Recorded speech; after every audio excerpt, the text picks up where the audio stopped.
पहली खबर बिहार से। 3 चरणों में हो रहे बिहार विधानसभा चुनाव के 2 चरण पूरे हो चुके हैं। अब तीसरे चरण की बारी है। 76 सीटों पर 7 नवंबर को मतदान के साथ ही यह चरण भी पूरा होगा। महागठबंधन और एनडीए के बीच कांटे की टक्कर है। बुधवार को चुनावी रण में बीजेपी अध्यक्ष जेपी नड्डा ने बिहार के लौरिया में अपने पक्ष के प्रत्याशी के समर्थन में जनता दरबार किया और वोट करने की अपील की। इस दौरान नड्डा ने अपनी सरकार की उपलब्धियां जनता के सामने गिनवाई और विपक्ष पर जमकर हमला बोलते हुए जनता को जंगल राज की याद भी दिलाई। जेपी नड्डा ने कहा कि पहले स्कूल जाने से बिहार की लड़कियां डरती थीं, लेकिन आज वो एक झुंड में साइकिल से स्कूल जाती।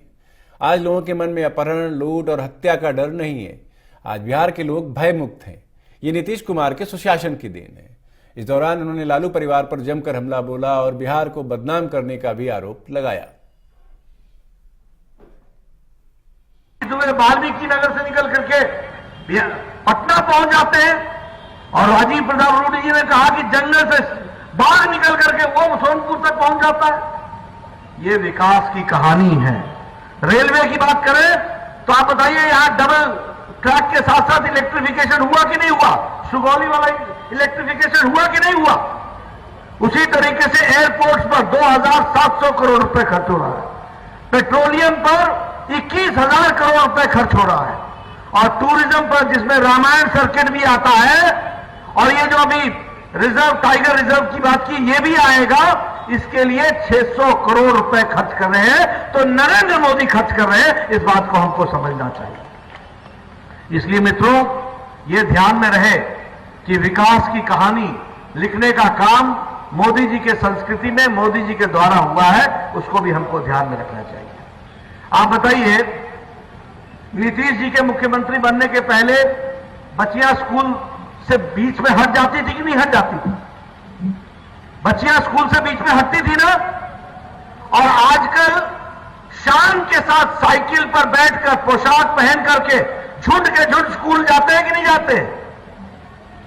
मित्रों, ये सिर्फ स्कूल जाना ही नीतीश बाबू का नहीं है, ये बिहार के महिलाओं का सम्मान है और उनको मुख्य धारा में लाने की योजना है। इसको हमको समझना चाहिए जो उन्होंने करके दिया।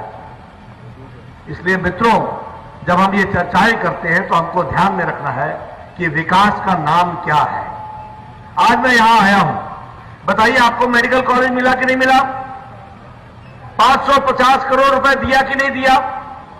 दरभंगा में all India institute of medical sciences दिया कि नहीं दिया? गोरखपुर में all India institute of medical sciences दिया कि नहीं दिया? दोनों जगह जाने में आपको कितना समय लगेगा? भगवान न करे कि आप जाएं, लेकिन जाना पड़े तो दो all India institute of medical sciences आपको नरेंद्र मोदी जी ने दिया है।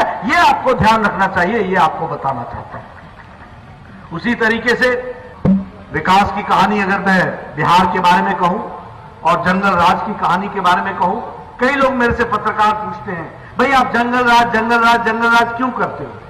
मैंने कहा मैं इसलिए करता हूं कि आपके ही बगल के जिला था सीवान।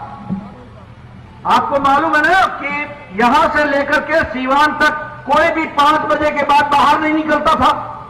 मैं ठीक बोल रहा हूं क्या? मैं ठीक बोल रहा हूं?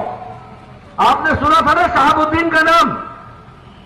आपने सुना था ना कि आज का डीजीपी, ये डीजीपी कप्तान था सीवान का, एसपी था।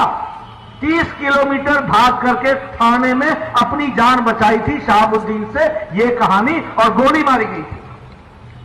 गोपालगंज का दलित डीएम कृष्णैया, वो दलित डीएम को भी गाड़ी से निकाल करके, वो पटना जा रहा था, गोपालगंज से निकला था, वो पटना जा रहा था, उसको गाड़ी से निकाल करके जिंदे मार दिया गया था।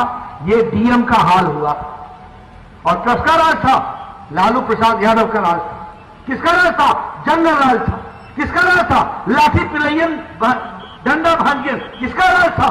यही जंगल राज था, जिसके कारण ये हुआ। और फिर से जब नीतीश कुमार के साथ फिर से आए, तब भी शहाबुद्दीन को निकालने में, काम में उस समय तेजस्वी यादव लगे थे और दुनिया में हल्ला हुआ, तब जाकर के वो तिहाड़ जेल में बंद हुआ। मित्रों, याद रखना, ये सब लोग तब तक अपने अपने कपड़ों में हैं जब तक नीतीश बाबू का सुशासन है।